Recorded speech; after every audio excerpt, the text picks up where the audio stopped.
তো বন্ধুরা দেখো ডেচকিতে ভাত বসিয়েছি। আর আজকে হচ্ছে চিকেন রান্না হবে। বর চিকেন এনে দিয়ে গেছে, কিন্তু সে আজ দুপুরে খাবে না, খাবো আমরা তিনজন।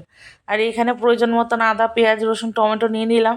আর এই যে আমার ফুলটুসি সারাদিন পিছন পিছন ঘুরতে থাকে। আর ছেলে তো পড়তে বসেছে। ছেলে এখন ভীষণ ব্যস্ত, 2 তারিখ থেকে পরীক্ষা। কারোর সাথে কথা বলারও সময় নেই। আর এখানে দেখো দুয়াটি বেতো শাক কালকে নিয়ে এসছে। আজকে ভেবেছিলাম রান্না করব শাকটা, কালকে মেথি শাক রান্না করেছিলাম, কিন্তু এত কিছু রান্না করে কি করব, বর আসবে না। আর কালকে তো মেথি শাকটা খেয়েছি, আর দুনিয়ার জামা কাপড় কেচে দিলাম। আর দেখো বন্ধুরা, এই হাঁড়িটা কিনেছি। 750 চালের হাঁড়িতে আমি ভাত রান্না করতাম। তো আমি ভেবেছিলাম এবার একটু বড় নেব, 1 কেজি নেব। তো হাঁড়িটা যখন নতুন ছিল না, আমি সাইজটা দেখে বুঝতে পারিনি। পরে দেখছি আমার ঘরে একটা 1 কেজি 250 চালের হাঁড়ি আছে, তার থেকেও এটা বড় হয়ে গেল। আমি পরে নিজেই হাসছি যে কী হলো এটা। আর ছোট ছোট বাসন কিন্তু খুব ভালো লাগে, কিন্তু সংসার তো আর ছোটো নেই, আস্তে আস্তে সংসার বড় হচ্ছে। ছোট হাঁড়ি বাসনও তো আর হবে না। আর এই যে দেখো আমি এই মাংসের মশলা কষাচ্ছি, এটা হচ্ছে তৈ বলি, তোমরা কি বলো আমি জানি না। তো আমার কিন্তু এর থেকেও ছোট্ট একটা তৈ ছিল, আমি সেই তাতে রান্না করতাম। ওই ডান্টি লাগানো কড়াগুলো আমার খুব একটা ভালো লাগে না। কেন বলো তো, ওই ডান্টির পাশেই নোংরা জমে থাকে, এই কারণে। আর এইখানে দেখো একটুখানি চিকেন পকোড়া করব, তার জন্য নিয়েছে আদা বাটা রসুন বাটা লঙ্কা কুচি ধনেপাতা কুচি যা যা লাগে আর কি সব। আর এইখানে মশলাটার মধ্যে যা যা মশলা লাগে সবই দিয়েছি, কিন্তু লঙ্কার গুঁড়োটা দিইনি, কারণ একটু বেশি পরিমাণ লঙ্কার গুঁড়ো ওই মাংসটার মধ্যে মেরিনেট করা ছিল, মাংসটার মধ্যে সবই মেখে রেখেছিলাম।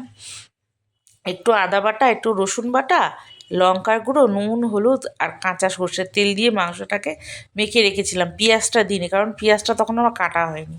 আর সেই জন্যই একটু বেশি পরিমাণ পেঁয়াজ এই মাংসর মশলাতে আমি দিয়ে দিয়েছিলাম একবারে।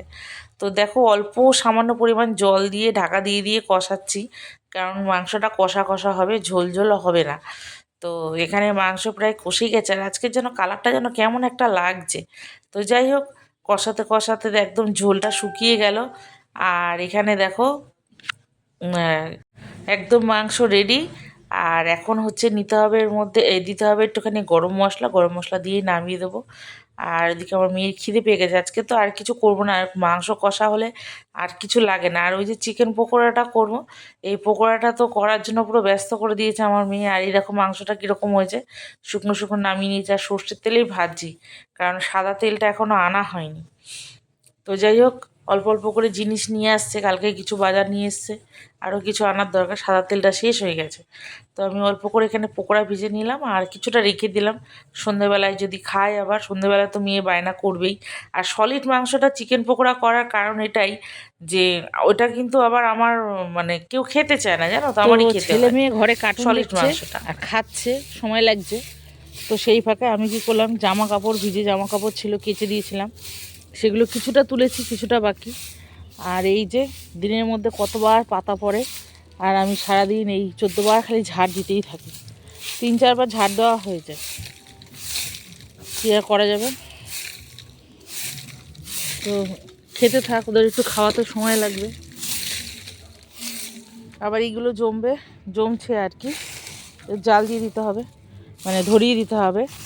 আর এগুলো আমার গাছের পাতা না, পাশের বাড়ির গাছের পাতা, ঝাড় দিয়ে দিয়ে জড়ো করে রাখি। আর এই দেখো, এবছর আমার বাড়ির গাঁদা ফুলের গাছের অবস্থা খুব খারাপ। গাছ বসিয়েছি, একটু সার ঠার কিছু দিতে পারিনি, আর গাছগুলো একদম ছোট ছোট হয়েছে, কেন জানি না। সার দিলাম অনেক দেরিতে, ওই যে মাটি বলে গর্ত খোঁড়া যাবে না, আমার যা মারা গিয়েছিল সেই সময়, ওই একটু সর্ষের খোল ঠোল দিই, সেগুলো আর দেওয়া হয়নি, তাই গাছ এবার বড়ও হয়নি। দেখো সব ছোট ছোট। আর এই যে আমার ছেলে পুজো দিয়ে ফুলগুলো ছড়িয়ে রেখে দিয়েছে। তো ভিডিওটা আর বড় করব না, তো কেটে দিচ্ছি। আর এটা হচ্ছে সেই 12 মাসের কাঁঠাল গাছ, জানো তো, সেই কাঁঠাল গাছের যে কি অবস্থা হবে জানি না। এখানেও তো দিলাম, সুফলা দিয়েছি আর ইয়ে দিয়েছি, সর্ষের খোল দিয়েছি। যাই হোক, দেখা যাক কী হয়। একটা জিনিস দেখাই তোমাদের, দাঁড়াও, দেখো তো। এ বাবা, হাতটা কেঁপে গেল, জুম করে দেখাই। দেখতে পাচ্ছ একটা কালো মতন, দেখতে কি পাচ্ছ? এই দেখো দেখো, একটা কালো মতন, এই যে এটা যেন এই গাছের ফল, এই কি বলে এটা, কলকে ফুলের গাছের ফল। কোথায় গেল ফলটা? এই দেখো, জুম করেছি তো হারিয়ে গেছিলো। দেখেছো কীরকম? আমি তো এরকম কালো হতে প্রথম দেখলাম। তোমরা কি এর আগে কোনো দিন দেখেছো? কমেন্টে জানিও।